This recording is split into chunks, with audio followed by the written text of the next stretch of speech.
It is Monday, is it June the 5th, maybe? It's something. Whatever it is, it's happening fast.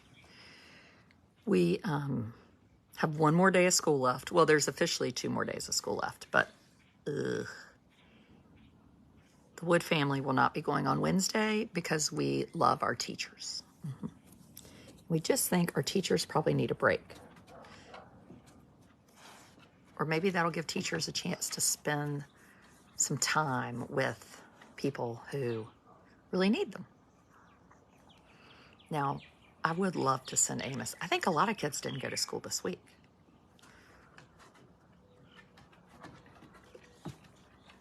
Yes, the birds are chirping. It's a little chilly.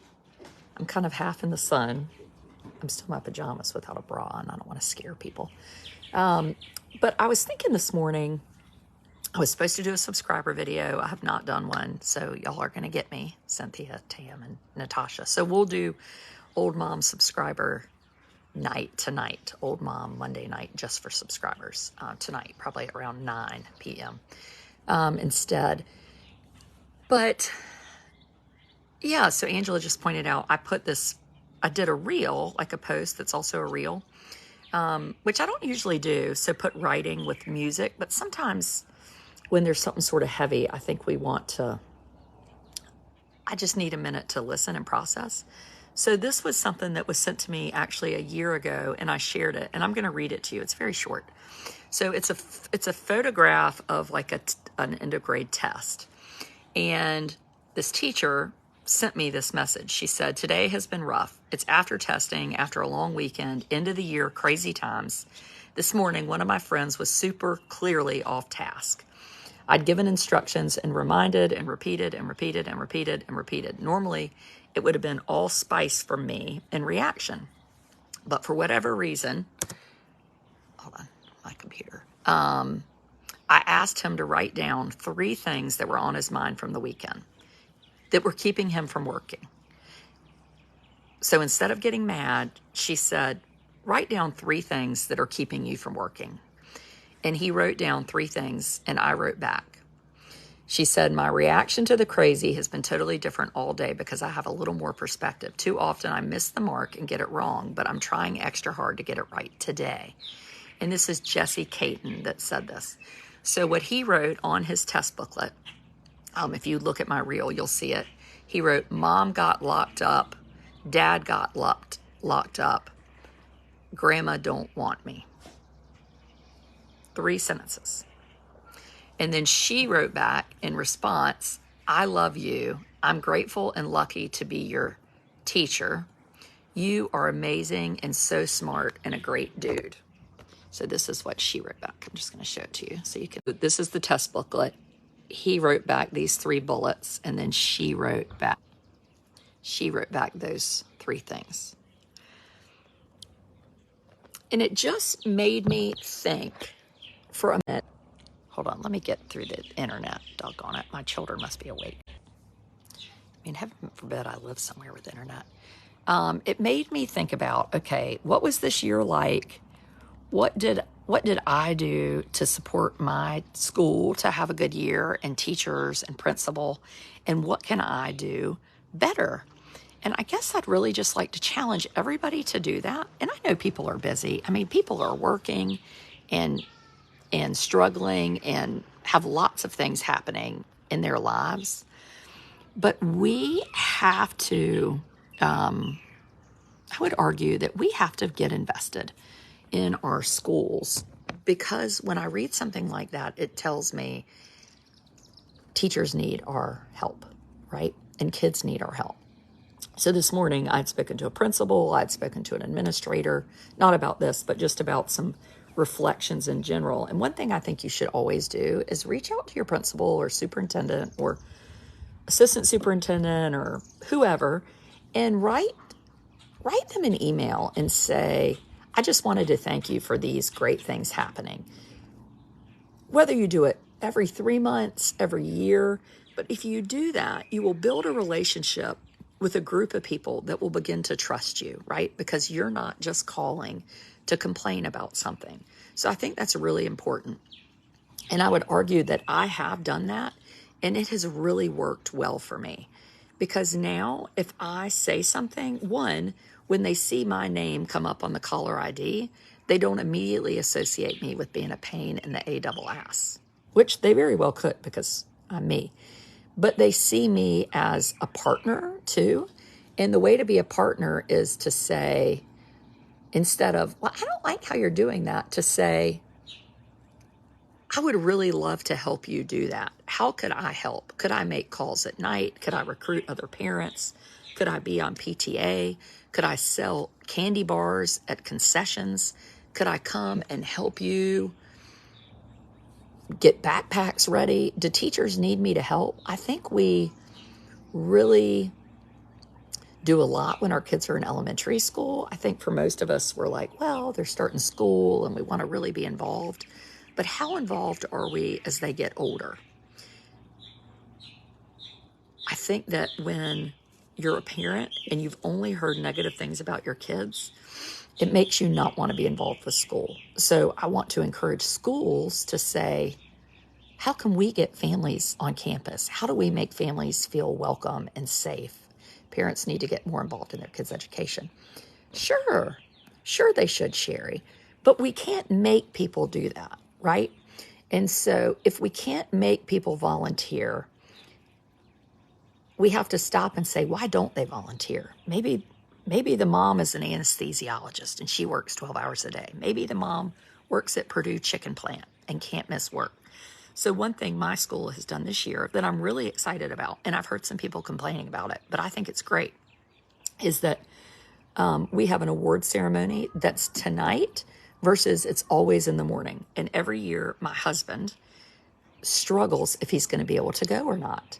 And that's really important. He wants to be there. But if he has court, he can't tell the judge, I'm not going to be there.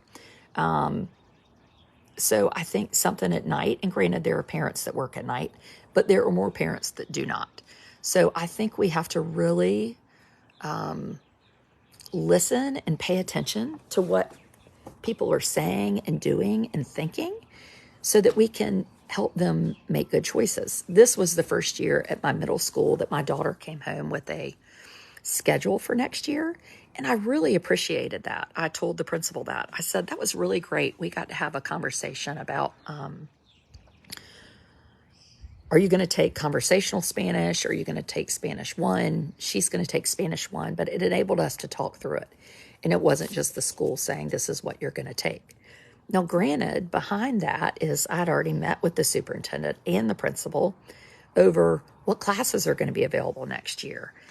I sure hope there's going to be Spanish offered next year. What can we do to help Spanish be offered or advanced classes? Because if you just assume things are going to happen, you're wrong. And where we live, we have a huge teacher shortage. So having a teacher to teach Spanish or English 1, which is high school English in the 8th grade, it's not just, oh, we don't have money to hire a teacher. We don't have a teacher.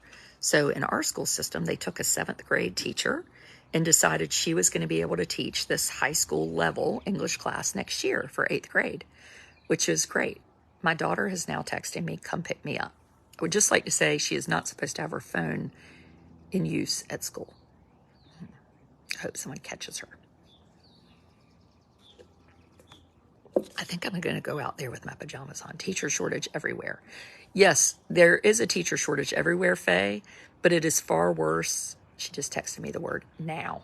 Far worse in places like this than the word please, than it is in bigger cities.